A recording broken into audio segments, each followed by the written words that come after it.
kita saat ini punya fundamental problem, kalau menurut saya ya, kaitan masalah autentikasi. Nanti turunannya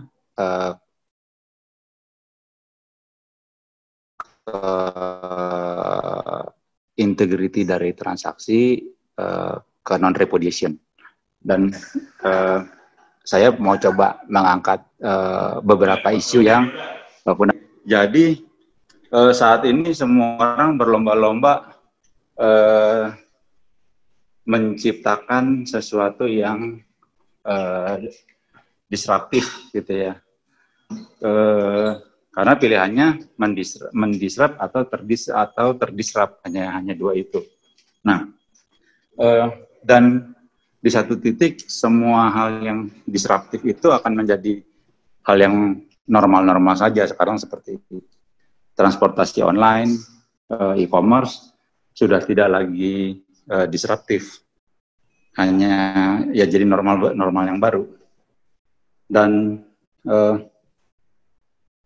ke depan yang akan menjadi sesuatu yang disruptif itu adalah security, karena sekarang semua orang berlomba-lomba menomorsekiankan security demi user acquisition, revenue, dan lain-lain.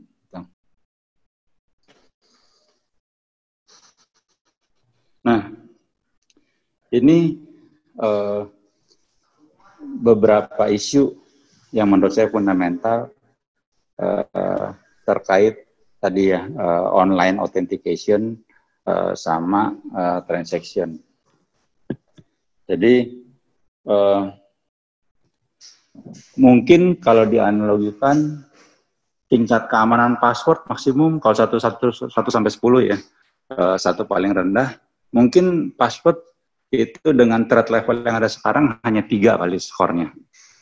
Dengan OTP di threat level yang ada sekarang itu mungkin hanya 4. Tekniknya terlalu banyak gitu ya. Dan kalau kita ambil contoh misalnya kaitan dengan internet banking yang sudah pakai hardware OTP ya, itu sangat mudah untuk membobol per saat ini. Bahkan dari 10 tahun lalu, berarti 2010 awal gitu ya, kami research gimana sih membobol internet banking, tingkat kesulitannya, dan ternyata sangat mudah. Dan sampai sekarang tidak ada perbaikan yang substantif. Sehingga 2010 sudah kami informasikan ke BI, waktu itu OJK belum ada, ke seluruh bank yang punya internet banking gitu ya. Kemudian 2015 heboh-hebohan tuh yang sinkronisasi token. Itu teknik yang sama persis waktu kita paparkan ke industri. Dan sampai per detik ini teknik sama persis teknik tersebut masih berlaku dan kasusnya masih berjalan terus gitu ya. Oke, terus kita bicara SIM swap attack itu ya tanda kutip mainan kita dari 2006-2007. Dan menjadi pertanyaan, kalau korban SIM swap attack, maka salah siapa? Salah bank, salah perusahaan telekomunikasi, atau salah nasabah? Ya.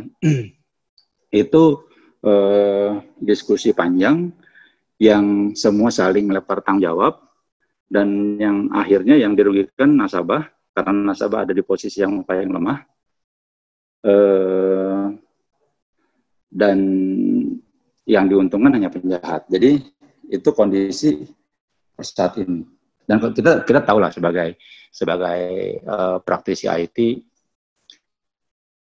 satu transaksi bisa muncul di sistem itu ada banyak penyebab, karena memang nasabahnya melakukan dan mengakui, atau melakukan tapi tidak mengakui, atau ada orang internal bank yang melakukan, ada peretas dari luar, atau kesalahan proses aplikasi, kesalahan database engine dan lain-lain. Ya. Nah, tapi serta-merta itu saat membuka akun secara risk management ditransfer ke nasabah. Kalau kita buka misalnya akun bank, gitu ya, di situ pasti ada klausul tuh yang menyatakan kurang lebih nasabah bertanggung jawab penuh terhadap user ID, password, PIN, token dan lain-lain.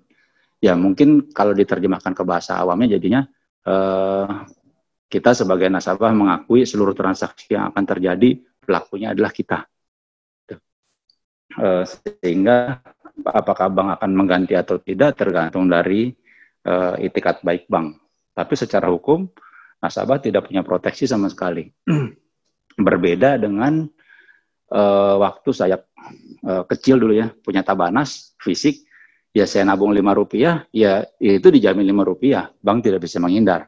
Ada stempelnya, ada tanda tangan basahnya di buku tabungan saya. Kalau sekarang kita terima bank statement dari bank, gitu ya, yang dikirimkan lewat PDF atau lewat cetakan, di itu ditulis tuh, ada disclaimer-nya. Jika terjadi perbedaan, maka kertas ini tidak berlaku, yang berlaku adalah catatan bank. Jadi kertas yang kita terima dari bank itu tidak berlaku apapun secara hukum. Tidak ada punya kekuatan apapun secara hukum, gitu ya. Nah, menurut saya dalam konteks masyarakat 5.0 sudah harusnya kita berevolusi.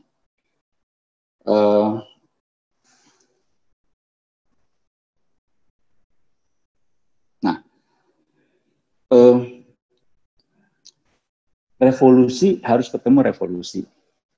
Tidak bisa revolusi ketemu evolusi. Yang dilakukan oleh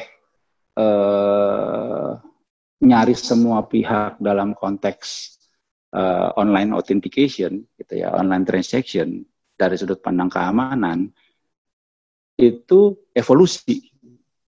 Password nggak aman, ditambal dengan OTP, ditambal dengan ini, ditambal dengan itu. Yang secara substansi seperti kita membangun rumah atau membangun benteng digital tapi fondasinya pasir. Yang kita mau kan sebenarnya kita membangun rumah, membangun benteng digital yang kuat, fondasinya batu karang. Nah, dengan password OTP ya seperti kita bikin sesuatu di atas pasir. Sehingga kalau mau revolusi ketemu revolusi, menurut saya di mana industri 4.0 atau masyarakat 5.0 itu sudah meleburkan dunia nyata dan dunia maya, gitu ya. Jadi kita bukan lagi hidup di dua dunia paralel nih. Ini kita sudah hidup di satu dunia utuh yang melebur dunia nyata, dunia maya. Okay. Kalau orang masih bicara kita di dua dunia paralel itu, menurut saya otaknya masih 3.0 untuk perlu major upgrade dari 4.0. Nah, sehingga proses yang dilakukan harusnya juga seperti proses kita bertransaksi atau melakukan autentikasi di dunia nyata, walaupun hidup kita di dunia maya. Per teknologi saat ini yang ada adalah digital certificate. Sebagai contoh misalnya, semua pihak pengamanan jaringan pakai SSL. Tapi proses autentikasinya hanya separuh, tidak mutual. Seperti saya masuk ke bank, saya mengautentikasi bank, tapi saya boleh masuk ke dalam pakai helm. Gitu. Kalau di dunia fisik kan nggak boleh, tapi di dunia maya per saat ini begitu. Kita berhubungan dengan server bank, server e-commerce, server corporate, server yang lain lewat SSL, itu tidak diautentikasi digital certificate-nya kita sebagai klien. Waktu bertransaksi juga begitu. Kalau kita bertransaksi di bank kan, secara fisik kita isi formulir, nanti teller periksa, dia tanda tangan, isi formulir tanda tangan, teller periksa tanda tangan, dia mau keluar, dia mau kasih uang ke kita, kita tanda tangan lagi. Harusnya juga begitu di dunia maya.